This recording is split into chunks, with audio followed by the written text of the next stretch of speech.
Hi guys, it's Tara with Gaia Tarot 13, and this is your weekly tarot and angel card forecast for the week of January 24th through January 30th, 2016. As always, I will pull 3 cards from the tarot deck, one which represents your work and financial section, one for your love and romantic section, and one for your home and family life. And after that, I'm going to pull a card from the Angel Dreams Oracle card deck by Doreen Virtue. Cards are feeling a little sticky today. I think last week they were just jumping all over the place, and today they're wanting to give me a little bit of a fit shuffling, so we'll just keep doing that a little bit longer. This week, I know we have Mercury going direct on, I think, Tuesday.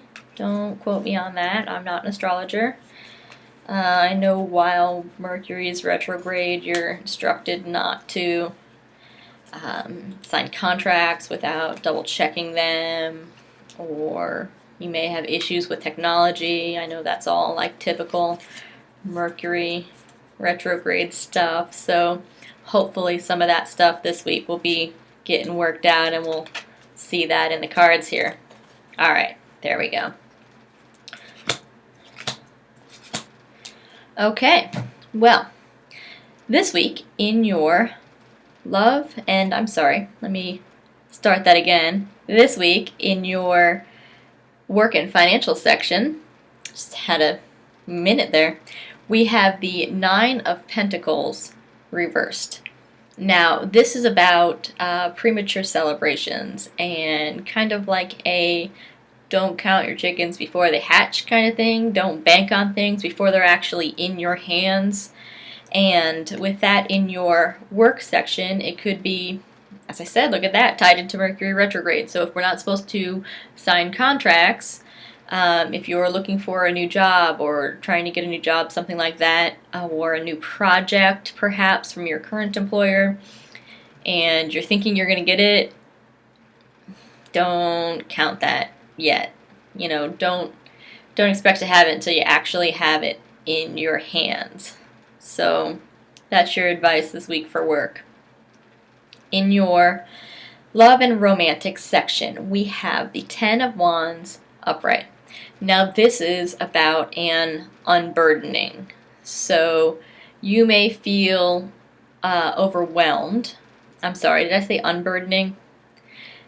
This is about feeling burdened.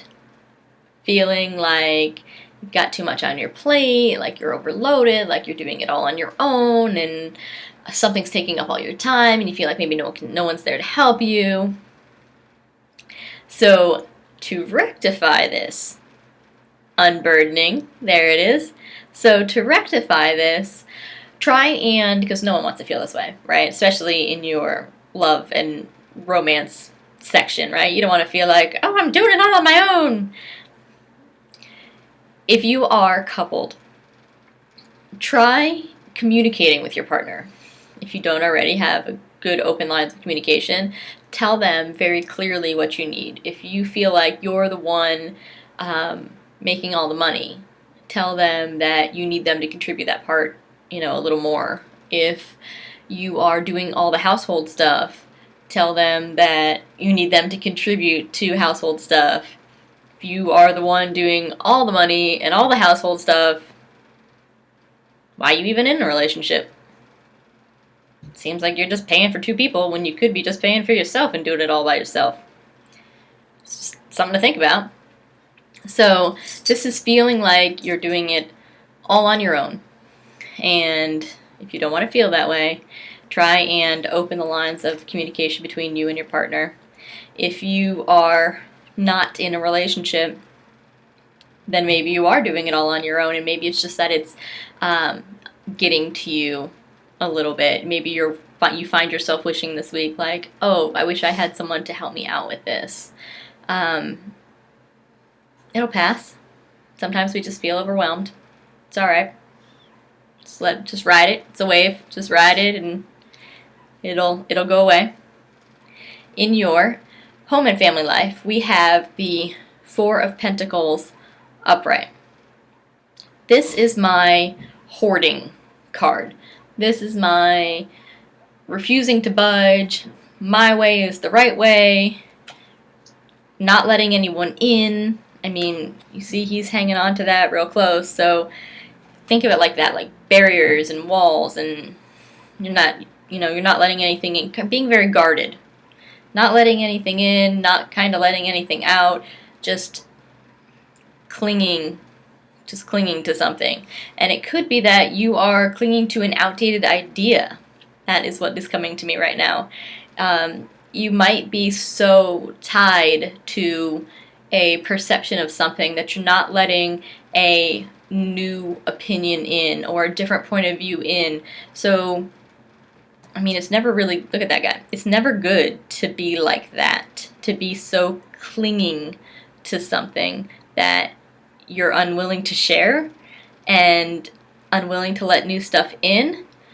So try and be a little more focused this week on being more open and being more receptive and more equally exchanging ideas. Give your opinion, but know that yours isn't the only opinion and it doesn't have to be the right one. It might be the right one for you, but that doesn't make it globally the right one.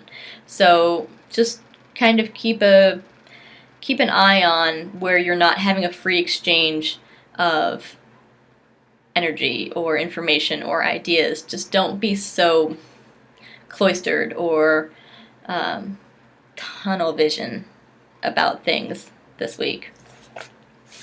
Let's move on now to the angel card. Ooh, one of them just jumped on the floor. All right, we'll just let you stay down there. It doesn't want to be this week's card.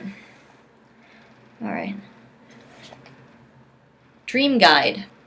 Dream Guide. The words on the bottom say teacher and guardian. And if you look at this guy, he is reaching out for a door. So that tells me don't be afraid to explore things this week.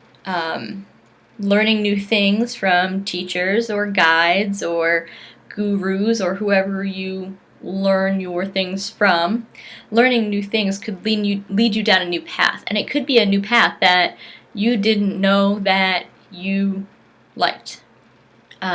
You could have something presented to you this week, a whole new idea that you've never thought of, and it just resonates with you, and you're just like, oh my gosh, I've never thought of it that way, and you just take off running with it. So be cognizant of that this week. And because it is Dream Guide, it could be that it comes to you in a dream. So pay close attention to your dreams this week. I always advocate for keeping a dream journal. So you might want to think about that. Just keep a little book or a little notepad and pen on the nightstand, and whenever you wake up remembering something, sometimes we don't. Sometimes we have dreams and we wake up and we're just like, I remember it was a weird dream, but I don't remember what it was or what was in it. That's cool. And note that. If you wake up and you're like, okay, well, I remember it was something about bunnies, but I don't remember anything about it, just that there were bunnies in it. All right, well, write that down and write as much detail as you can about it. Were they like chocolate bunnies? Were they little white poofy bunny rabbits? Were they brown bunnies? Were they in a cage? Were they not in a cage? As many things as you can possibly remember, write it down in a dream journal, because while it might not make sense now, it's going to be key to something. It could teach you something that you didn't know about. You could find a new life path. You could find all sorts of things out through your dreams. So try and think about keeping a dream journal this week. Well, think about it this week. Do it always. Think about it always. Whatever. Thanks for watching. Thank you for liking and sharing and subscribing to my YouTube page and all my various forms of social media. If you'd like to get a personal reading with me, the only way to do so is to go through my website, which is GaiaTarot13.com.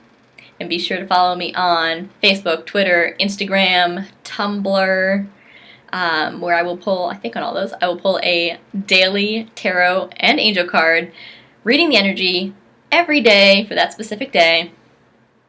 Thanks, guys. It's going to be a great week. We'll see you next time.